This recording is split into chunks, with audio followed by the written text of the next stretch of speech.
الحمد لله رب العالمين والصلاة والسلام على أشرف الأنبياء والمرسلين وعلى آله وأصحابه أجمعين أما بعد فقد قال الله تبارك وتعالى في شأن حبيبه الكريم إن الله وملائكته يصلون على النبي يا أيها الذين آمنوا صلوا عليه وسلموا تسليما اللهم صل على سيدنا مولانا محمد وعلى آل سيدنا ومولانا محمد وبارك وسلم صلاة وسلام عليك يا سيدي يا حبيبي يا رسول الله فقد قال الله تبارك وتعالى في القرآن المجيد والفرقان الحميد فأعوذ بالله من الشيطان الرجيم بسم الله الرحمن الرحيم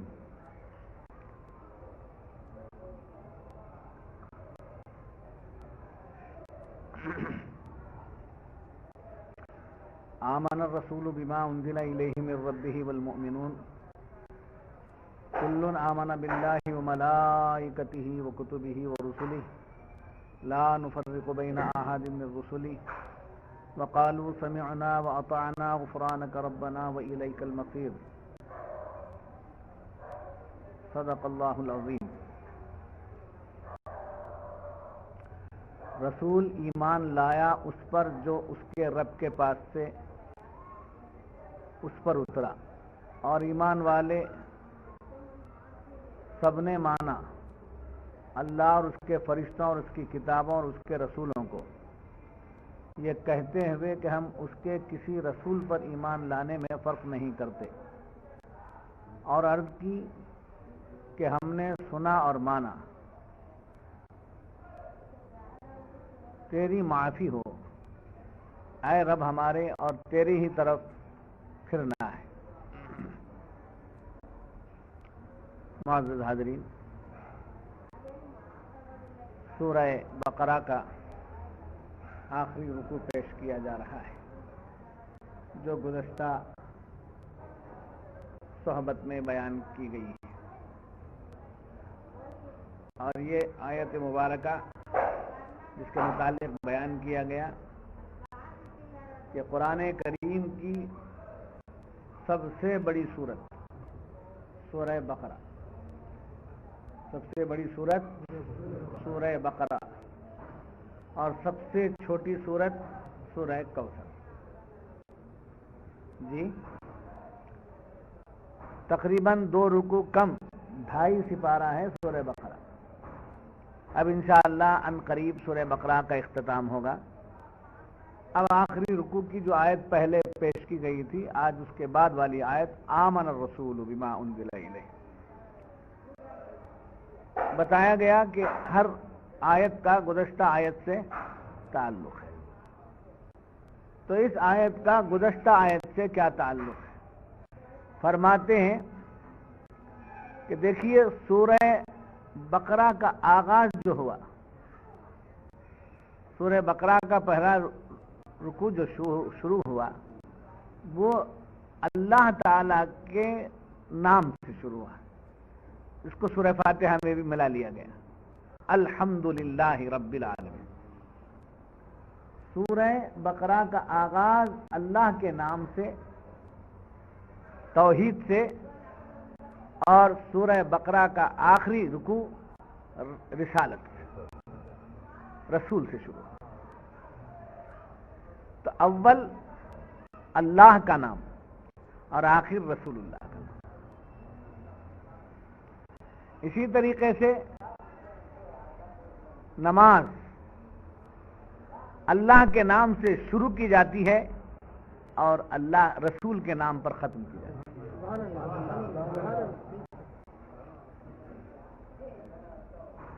اللہ ہونا رسول اللہ نہیں ہونا بولنے والے معاذ اللہ کتنے بد نصیب ہیں، اور ان کو پتا نہیں ہے کہ وہ نماز پڑھ رہے ہیں تو کیا پڑھ رہے ہیں.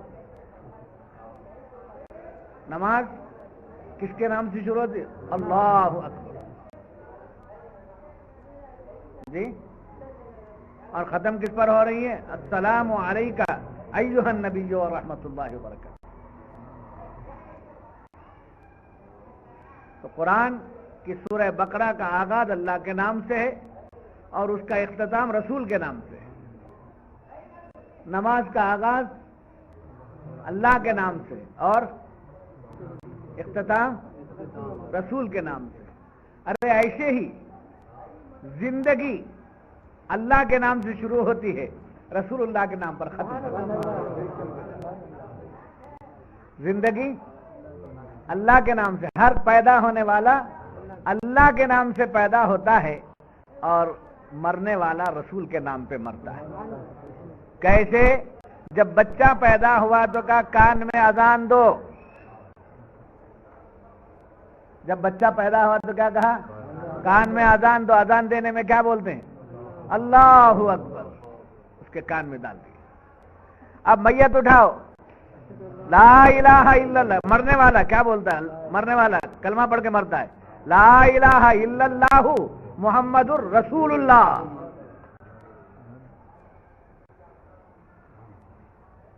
لا الہ الا اللہ محمد رسول اللہ پڑھ کے مرتا ہے تو آخر کلمے کا آخر کیا؟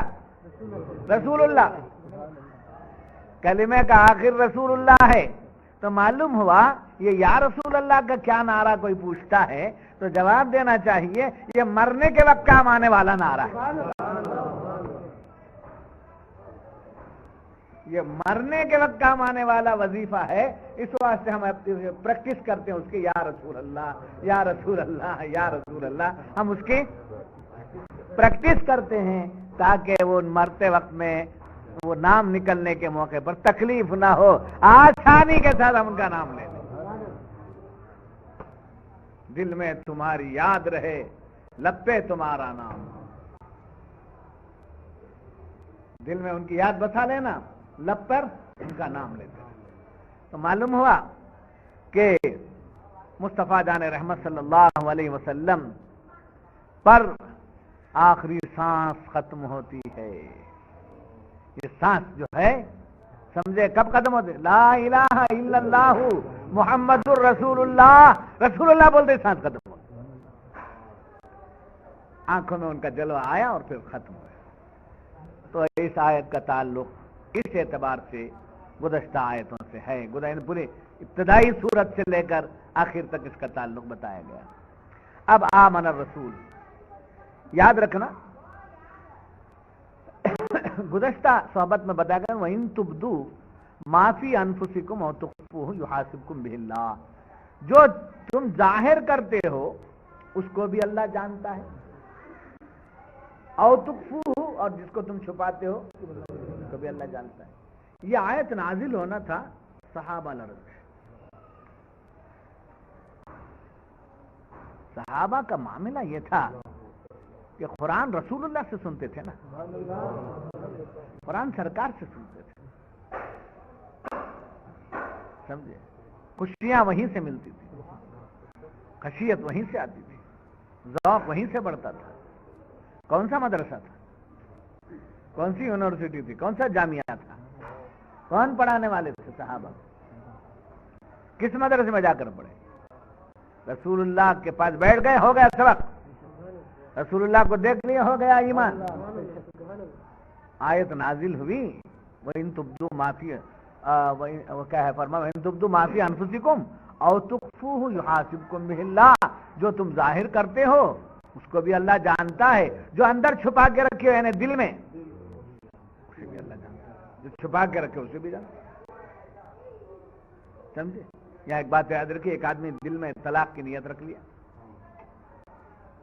دل میں زید نے ہندا کو طلاق دے دینے کی نیت رکھا جی، دل میں 10,000 بار دل میں ارادہ، نہیں ہوئی طلاق، نہیں ہوئی طلاق، نہیں، چھک چھک چھک چھک 3 بار بول دے تو طلاق مغلظہ ہو گئی. چھک چھک چھک چھک چھک 3 بار بول دے طلاق مغلظہ. ایک بار بول دیا طلاق رجعی ہو گئی، 2 بار بولا طلاق بائن ہو گئی. اب اس بیان میں طلاق کی بات کہیں کو آئی تو تعلق ہے، کچھ بات نکلتی تو تعلق ہے. تو اب یہ دل میں 10,000 مرتبے طلاق دینے کا زید نے ہندا کے تعلق سے جو بات رکھی تھی دل میں، وہ دل میں جو رکھا تھا ظاہر نہیں کیا، اس لیے عورت ساتھ میں ہے. اگر ظاہر کر دیا تو عورت کا رشتہ ختم. مگر یہ دل میں جو رکھا تھا، یہ عورت کو بولا نہیں، اس کو کہا نہیں، طلاق نہیں ہوئی، زندگی گزار دیا. مگر قیامت کے دن یہ پوچھتا ہے اللہ تعالیٰ، دل میں کہے کہ اس کے بارے میں ایسے خیالات ہوئے. تو یہ آیت آنا تھا. صحابہ نے سن کر کہا، سرکار کی بارگاہ میں آ کر عرض کرنے لگے، یا رسول اللہ صلی اللہ علیہ وسلم، ہم نے تمام احکامات کی اطاعت کی، اللہ کے تمام فرامین پر ہم نے عمل کیا، اور ہم آپ کے وفادار بھی ہیں، مگر دل میں وسوسے اور خطرے پیدا ہوتے ہیں. اگر ان کا حساب لیا جائے تو ہمارا کیا حال ہے؟ دل میں بے شمار وسوسے خطرے پیدا ہوتے رہتے ہیں. اس کا اگر اللہ امتحان لے لے اور اس کے بارے میں پوچھے تو ہم کہیں کے نہیں رہیں گے. ہماری عبادت تو ہے اپنی جگہ، آپ سے وفاداری ہے اپنی جگہ، وسوسے جو ہیں یہ ہمارے اختیار میں نہیں ہیں، یہ آ جاتے ہیں. اگر ایسی بات آ جائے تو ہمارا کیا حال ہوگا؟ تڑپ کر صحابہ حضور سے پوچھتے. جب حضور سے صحابہ یہ پوچھتے ہیں تو سرکار فرماتے ہیں، کیا تم بنی اسرائیل کی طرح ہو گئے ہو؟ کیا آپ لوگ بنی اسرائیل کی طرح ہو گئے؟ بعض باتیں مان لیتے ہیں، بعض باتوں میں شک کرنے لگتے ہیں. جب اللہ نے کہہ دیا، فرما دیا، ہو گیا. بنی اسرائیل ایسی بعض باتیں مان لیتے تھے، بعض باتوں میں شک کرتے، انکار کر دیتے کبھی کبھی. کہ تم بنی اسرائیل کی طرح ہو گئے. تو صحابہ اور پریشان ہو گئے. ہمارا معاملہ تو یہ نہیں ہے، بس دل میں بات آ گئی ہے اس لیے پوچھ رہے ہیں. بے تاب ہو گئے، تڑپ گئے. ان کا تڑپنا تھا. اللہ تبارک و تعالی نے فرمایا کہ اے محبوب، ہم گواہی دیتے ہیں. اے محبوب، یہ ان کے بارے میں ہو، یہ آ کر جو بنی اسرائیل جیسے ہو گئے جو آپ پوچھتے ہیں، آپ جو پوچھ رہے ہیں ان سے، وہ ویسے نہیں ہیں. ان کے ویسے نہ ہونے کی ہم گواہی دیتے ہیں.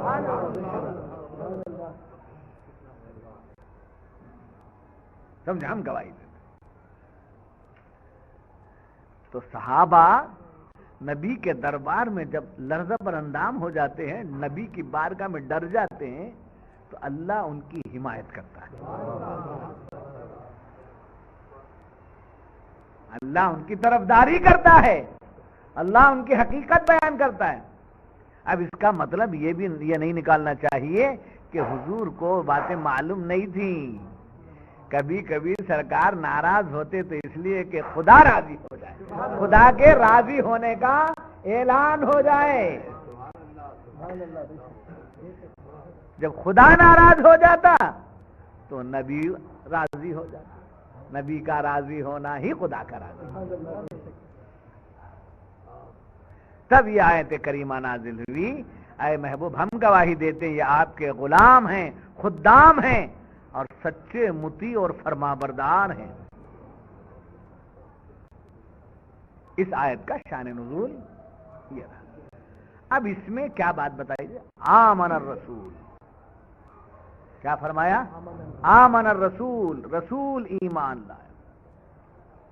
بما انزل الیہ من ربہ، جو کچھ اس کے رب کے طرف سے اس کو دیا گیا، پیش کیا گیا، اس پر رسول ایمان لائے. والمؤمنون، اور ایمان والے کون؟ مومن بھی ایمان لائے. کیا بات سمجھنے کی؟ رسول بھی ایمان لائے، اللہ تعالیٰ نے جو کچھ ان پر نازل کیا اس پر، اور دوسرے کون ایمان لائے؟ تو وہاں بھی بدعقیدہ ہو تو کیا بولے گا کہ رسول اللہ بھی ایمان لائے، ہم بھی ایمان لائے. رسول اللہ بھی ایمان لائے اور ہم بھی ایمان لائے. ایمان میں دونوں برابر ہیں؟ معاذ اللہ. قرآن کی آیت ہے، دیکھو، آمن الرسول بما انزل الیہ من ربہ والمؤمنون. اور آپ کے سامنے ترجمہ بھی پیش کر دیتا ہے. اعلیٰ حضرت کا بھی ترجمہ لے لیجئے، وہی بتا رہا ہے. اوروں کا ترجمہ لے لیجئے، وہی بتا رہا ہے. رسول ایمان لائے، جو کچھ ان پر نازل ہوا اس پر سب وہ ایمان لائے، اور ایسے مومن بھی ایمان لائے۔ تو صرف آیت پڑھ لینے سے، آیت کا ترجمہ کر لینے سے کئی حقیقت واضح نہیں ہو جاتی جب تک کہ مفسرین کی غلامی نہ کی۔ رسول ایمان لائے اور مومن بھی ایمان لائے، دونوں ایکوالٹی میں ہیں، دونوں بھائی ہیں جی، دونوں برابر ہیں؟ نہیں۔ کیا فرماتے مفسرین؟ رسول کا ایمان الگ، مومن کا ایمان الگ، عام لوگوں کا ایمان الگ، غیر نبی کا ایمان الگ، نبی کا ایمان الگ۔ ایمان ہے دونوں کے بعد بھی، مگر دونوں کا ایمان یکساں نہیں ہے، فرق ہے۔ کیسا فرق ہے؟ نبی کا ایمان بالشہادہ،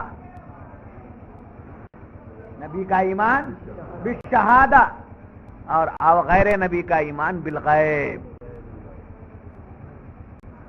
نبی کا ایمان بالشہادہ، مشاہدہ، دیکھ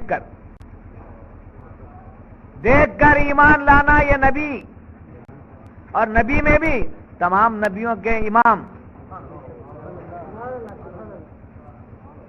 حضور کا ایمان، اور غیر نبی کا ایمان کیا ہے؟ حضور دیکھ کر ایمان لائے،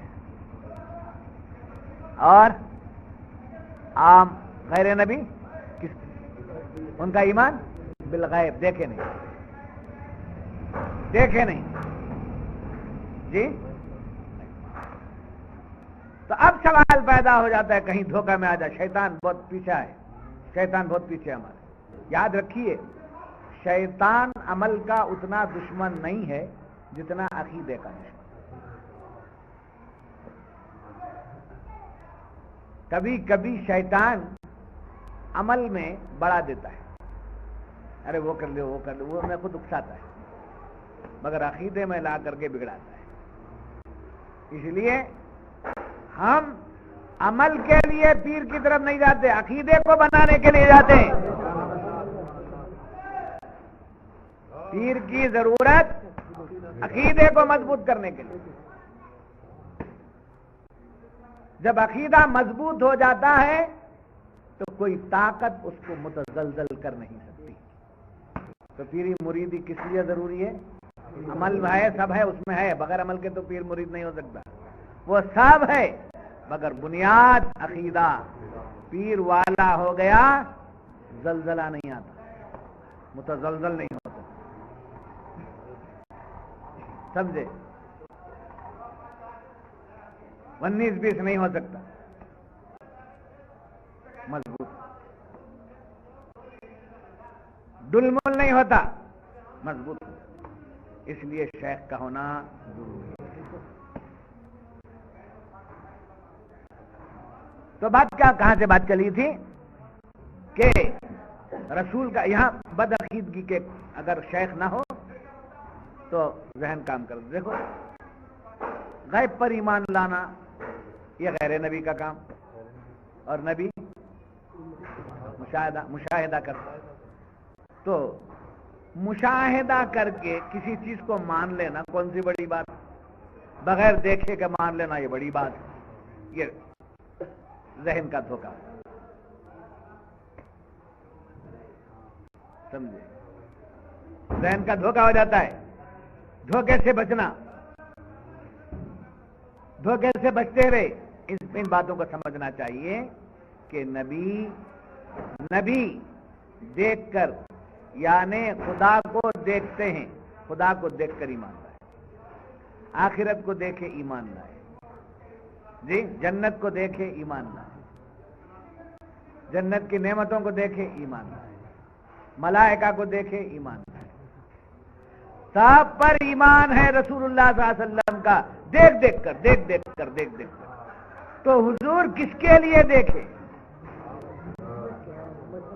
اپنے لیے دیکھنا ضروری نہیں تھا، جو کچھ ان کو مشاہدہ ہوا امت کے لیے، تو نبی کے مشاہدے پر امت ایمان لاتی ہے۔ ہم خدا کو دیکھے نہیں، آپ جو دیکھ لیے بس ہے، آپ کو دیکھ لینا بس ہے۔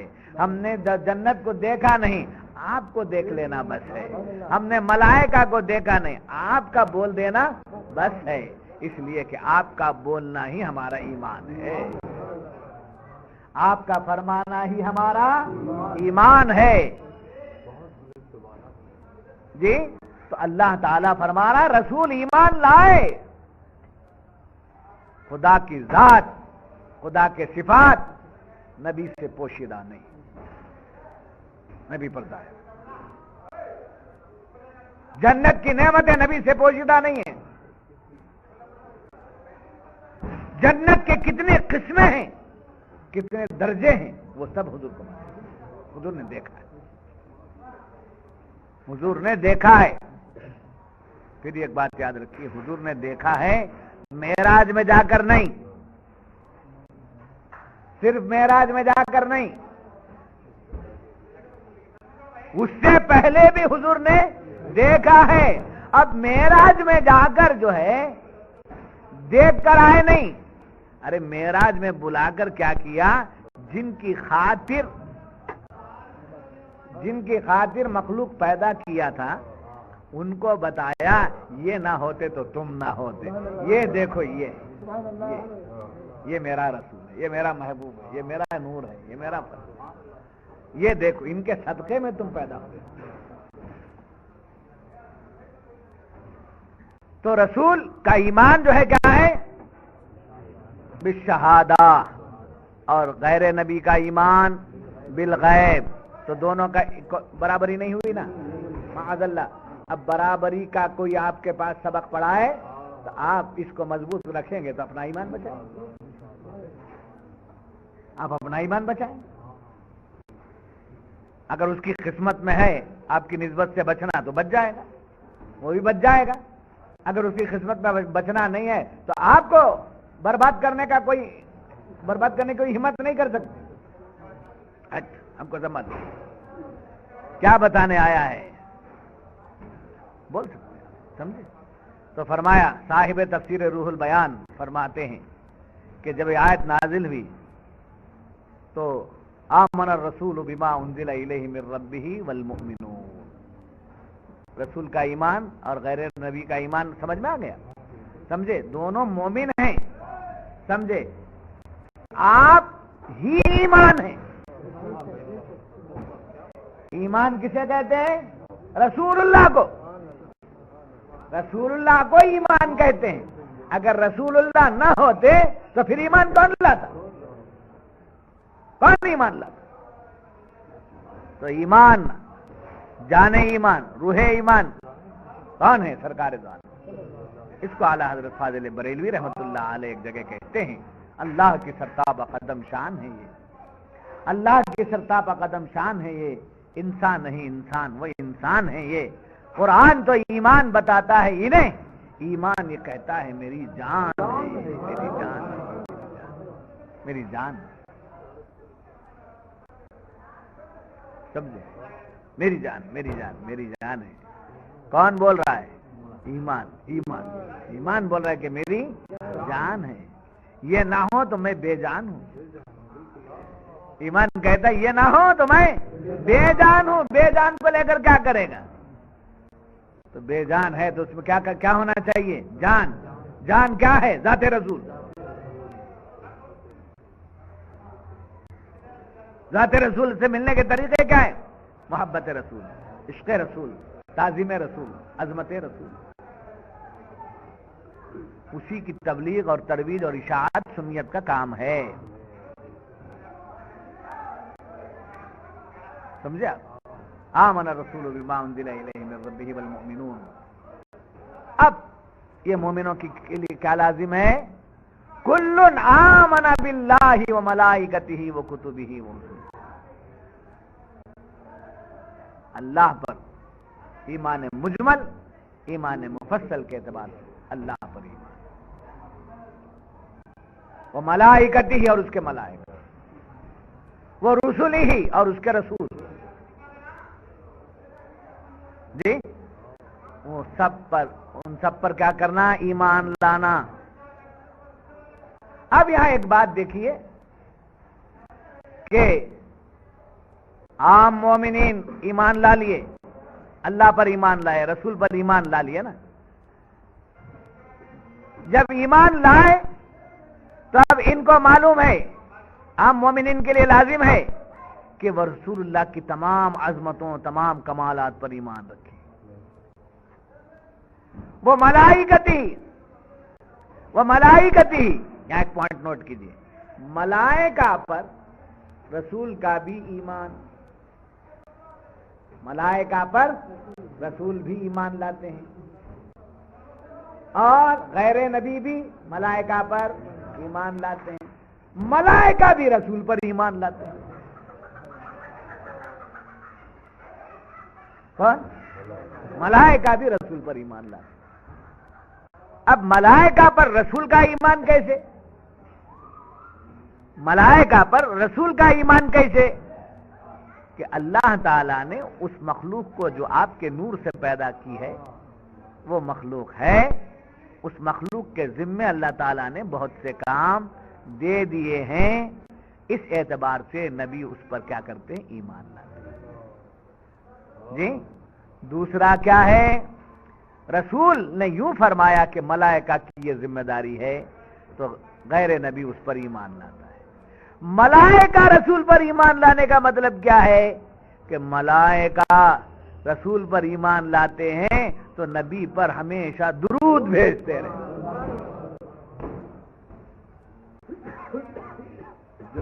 سمجھے؟ ملائکہ کا ایمان لانا کیا ہے؟ رسول پر ہمیشہ درود بھیجتے رہنا، درود بھیجتے رہنا۔ تو اے ایمان والو، جب آپ اس بات پر ایمان رکھتے ہیں کہ اللہ اور ملائکہ نبی پر درود بھیجتے ہیں، تو تمہیں بھی چاہیے کہ جب تم رسول پر ایمان لائے ہو تو ملائکہ جیسا بھیجتے ہیں، اللہ جو بھیجتا ہے، تم بھی وہ کام کرو۔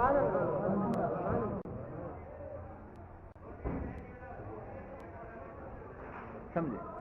اور یہاں یہ بات یاد رکھیے، اللہ اور ملائکہ نماز پڑھتے ہیں، تم بھی نماز پڑھو، اللہ ملائکہ روزہ رکھتے ہیں، تم بھی روزہ رکھو۔ کسی عمل میں اللہ نے کسی کو بھی کسی عمل میں اپنے ساتھ شریک نہیں کیا، اس لیے کہ اللہ نماز پڑھنے سے پاک ہے، اللہ روزہ رکھنے سے پاک ہے۔ سمجھے؟ پاک ہے۔ جب پاک ہے تو اس میں شریک نہیں کیا۔ نبی پر درود بھیجنا اس کا کام ہے۔ اللہ کا کام کیا کرتا؟ اللہ نبی پر درود بھیجتا ہے۔ کیا جی کرتا اللہ؟ ان اللہ ملائکتہ یصلون علی۔ بات سمجھ میں آ گئی؟ لا نفرق بین احد من رسلی، یہ کہتے ہوئے کہ ہم اس کے کسی رسول پر ایمان لانے میں فرق نہیں کرتے۔ سمجھے؟ رسول ہیں، تمام رسولوں پر ہمارا ایمان، جی جتنے رسول آئے ان سب پر ہمارا ایمان۔ جن کے نام ظاہر ہو گئے ان پر بھی ہمارا ایمان، جن کے نام ظاہر نہیں ہیں ان پر بھی ہمارا ایمان۔ سمجھے؟ اب ایک نئی چال وہ دھوتی لوگ شروع کریں، آپ میڈیا دیکھتے ہیں اور کرنٹ پرنٹ دونوں، کرنٹ سے دیکھتے ہیں، پرنٹ سے پڑھتے ہیں، مگر وہ بھی دیکھتے ہیں تبھی نہ پڑھتے ہیں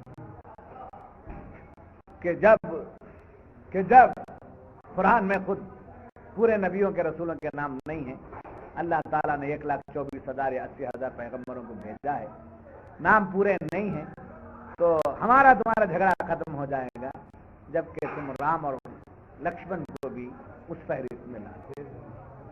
معاذ اللہ، دوستی کا ہاتھ بڑھانے والا، دوستی کر لیں گے، کیا بول دو تم؟ رسول اللہ کو مانو، محمد رسول اللہ صلی اللہ علیہ وسلم پر ایمان رکھو، ہمارا کوئی انکار نہیں ہے، مگر پورے نام نہیں ہے نا اس میں، تو جو نام چھپے ہوئے ناموں میں سے یہ 2 نام بھی ہوں گے، ہو سکتے ہیں ایسا، معاذ اللہ، ستبار معاذ اللہ۔ اور ان کے ساتھ رہنے والے سیکولر مسلمان بھی کہہ دیتے کبھی کبھی، سیکولر مسلمان سمجھے؟ یہ صاف ظاہر و باہر ہے کہ بت پرستی کرنے والا کوئی نبی ہوا ہی نہیں.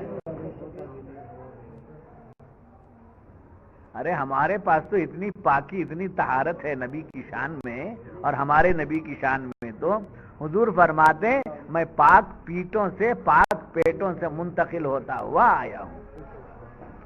یعنی حضرت آدم سے لے کر حضرت عبداللہ تک، حضرت حوا سے لے کر حضرت آمینہ تک نہ کوئی ماں کا پیٹ بت پرست ہوا، نہ وہ کوئی ماں بت پرست ہوئی معاذ اللہ، نہ کوئی باپ بت پرست. حتیٰ کہ علامہ جلال الدین سویتی رحمۃ اللہ علیہ جو تفسیر جلالین لکھتے ہیں، آپ بھی لکھتے ہیں، اور آپ کے حوالے سے اعلی حضرت فاضل بریلوی رحمۃ اللہ علیہ بھی اور علماء اہل سنت بھی لکھتے ہیں کہ حضرت ابراہیم کے باپ کا نام آزر نہیں، وہ چچا ہے، وہ چچا ہے.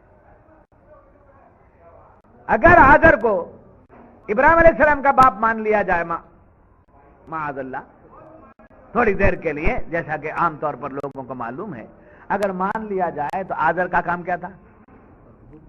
بت پرست، بت تراشنا، بت سمجھے، اور بت فروش بیچنا. جب آزر بت بنا کر بیچتا ہے تو بتوں کے سامنے وہ گرا، نور محمدی منتقل ہوتا ہوا حضرت ابراہیم سے پہلے ان کے باپ کے پیشانی میں آیا. اگر آزر باپ تھا اور بت کے سامنے جھک جاتا، جیسا کہ جھکا ہوا ثابت ہے، اس کا جھکنا ثابت ہے، وہ نور محمدی اس میں ہو اور اس میں جھک جائے تو نور محمدی بت کے سامنے جھکا، یہ ثابت ہوگا کہ نہیں ہوگا؟ اس لیے فرماتے ہیں کہ حضرت تارق حضرت ابراہیم کے والد بزرگوار کا نام، چونکہ آزر حضرت ابراہیم کا چچا، تو عربی میں باپ کو بھی، چچا کو بھی باپ ہی کہتے ہیں، ابی کہتے ہیں، اس لیے اس کا ذکر قرآن میں ابی کے نام سے آیا ہے. ورنہ بڑا احتیاط کا پہلو ہمارے پاس، اکابرین کے پاس، اسلاف کے پاس رہا ہے. تو بہر کیف رسولوں میں کوئی فرق نہیں. حضرت عیسیٰ علیہ السلام برحق، موسیٰ علیہ السلام برحق، داؤد علیہ السلام برحق، سب برحق. وہ جس شان سے آئے اس شان سے ہم ان پر ایمان لاتے ہیں. ہم نے دیکھا نہیں مگر ایمان ویسا لاتے جس شان سے اللہ نے ان کو بھیجا ہے. جس شان سے وہ تشریف لائے اس شان سے ہم ان پر ایمان لاتے ہیں. اب لوگوں نے جو بنا دیا وہ بیٹا ہے اللہ کے، معاذ اللہ، وہ تین خدا میں سے یک خدا ہے، معاذ اللہ. یہ جو نصارہ اور عیسائی مانتے ہیں، ہم ایسا نہیں مانتے. حضرت عیسیٰ کو خدا کا بیٹا ہم نہیں مانتے، تین خدا میں سے یک ہم نہیں مانتے، اور ہم یہ بھی نہیں کہتے کہ ہم عیسیٰ کو نہیں مانتے، یہ بھی نہیں کہتے. اگر عیسیٰ کو نہیں مانیں گے تو ایک رسول کا انکار ہو جائے گا، اور ایک رسول کا انکار بھی ایمان سے خارج ہے. تو رسول پر ہمارا، حضرت آدم سے لے کر حضور صلی اللہ علیہ وسلم تک جتنے رسول آئے، جتنے نبی آئے، سمجھے، بلکہ بعض علماء نے فرمایا یہ گنتی بھی چھوڑ دینا چاہیے. 1,80,000، 1,24,000، 2,40,000، یہ جو ہے یہ بھی چھوڑ کر کیا بولنا چاہیے؟ آدم سے لے کر حضور تک، حضرت آدم سے لے کر حضور سرکار دو عالم صلی اللہ علیہ وسلم تک جتنے نبی اور رسول اللہ نے بھیجے ان سب پر ہمارا ایمان، اللہ نے جو بھیجا.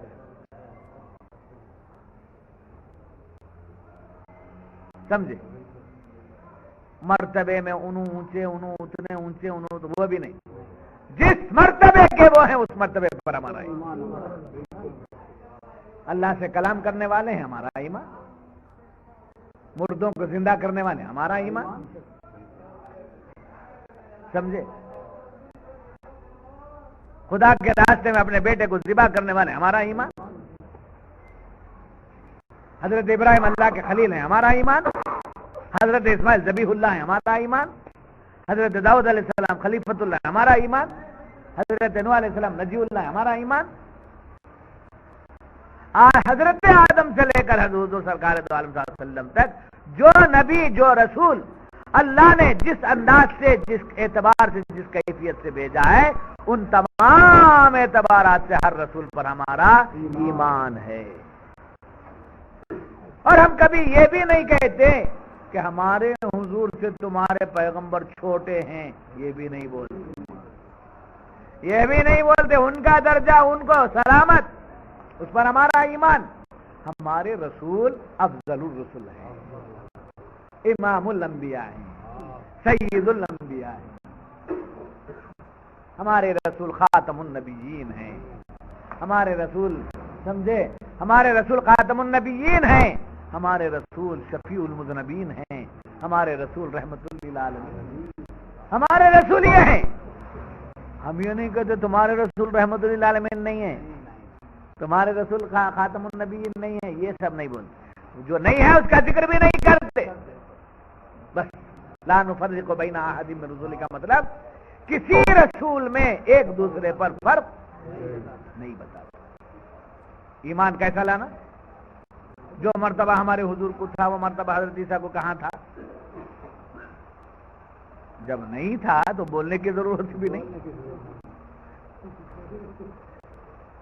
جی امام الانبیاء بول دیے تو ایمان امام ہے، انبیاء انبیاء ہے. جی خاتم النبیین ہے بول دیے، ہو گیا. ہمارے رسول خاتم النبیین، تمہارے رسول نہیں ہے، یہ بولنے کہ کوئی فرق ما بین رسول، کوئی فرق. ان کی شان، ان کا رتبہ، ان کو ان کا مرتبہ، ان کو ہر ایک اللہ کی طرف سے بھیجا ہوا ہے، ہر ایک اپنے اپنے رتبے، اپنے اپنے عظمت والا. جب یہ آیت نازل ہوئی، صاحب تفسیر روح المعانی لکھتے ہیں کہ یہ آیت جب نازل ہوئی تو جبریل امین حضور کے دربار میں، جبریل امین حضور کے دربار میں آئے اور آ کر عرض کرنے لگے یا رسول اللہ صلی اللہ علیہ وسلم، آپ کو مبارک ہو کہ اس آیت میں اللہ نے آپ کی اور آپ کی امت کی تعریف کی.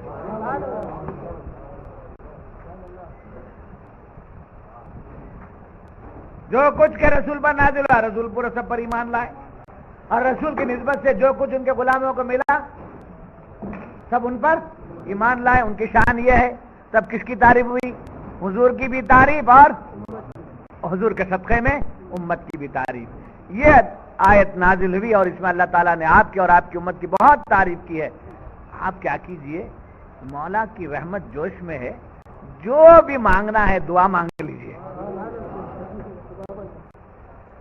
موقع پر کیا کرنا چاہیے؟ فائدہ اٹھا لینا. موڈ کیسا رہتا ہے، کیا رہتا ہے معلوم نہیں. یہ تو جنرل بات ہوگی، جنرل بات ہوگی. وہاں رب کی بار، رب کے تعلق سے ایسی بات لائیں گے تو کافر ہو جائیں گے. اللہ تعالیٰ کا موڈ، معاذ اللہ موڈ وغیرہ بولیں گے تو کافر ہو جائیں گے، کافر ہو جائیں گے.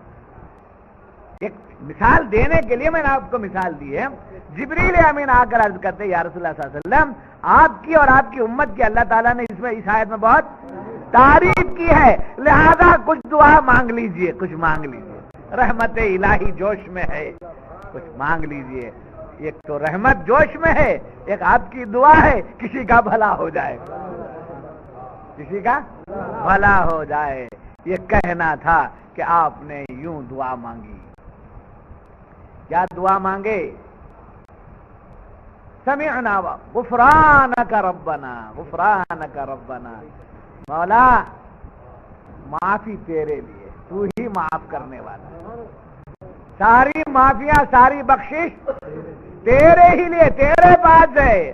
غفرانک ربنا، اے ہمارے پالنے والے، اے ہمارے رب، اے ہماری تربیت کرنے والے، اے ہماری پرورش کرنے والے، اے ہمیں نوازنے والے، ساری مغفرت تیرے پاس ہے. کہاں اور مغفرت ڈھونڈنے جائیں گے، اور کہاں مغفرت بخشش ڈھونڈنے جائیں گے؟ کہیں کوئی بخشنے والا نہیں ہے، تو ہی ہے بخشنے والا. جب ہماری اتنی تعریف کرتا ہے تو ہم اتنے خوش ہیں، جب تو ہمارے سے اتنا خوش ہے تو ہمیں معاف کر دے، ہمیں بخش، ہمیں بخش دے مولا، ہمیں بخش دے مولا. وَإِلَيْكَ الْمَصِيرُ، مولا ہم پھر تیری طرف آنے والے ہیں، ہم تیری طرف آنے والے ہیں، کیا مطلب؟ ہم کو اتنا بخش دے، اتنا معاف کر دے، اتنا معاف کر دے، جب ہم تیرے پاس آئیں گے نا تو ہمارے نامہ عمل میں ایک بھی گناہ نہ رہے، ہمارے نامہ عمل میں ایک بھی گناہ نہ رہے، ہم کا پاک اور صاف نامہ اعمال لے کر تیرے پاس آ جائیں۔ مولا جب تو ہم سے اتنا راضی، اتنا خوش ہے، اب یہاں ایک بات یاد رکھیے، غفرانک ربنا، اے ہمارے رب بخشش تیرے پاس،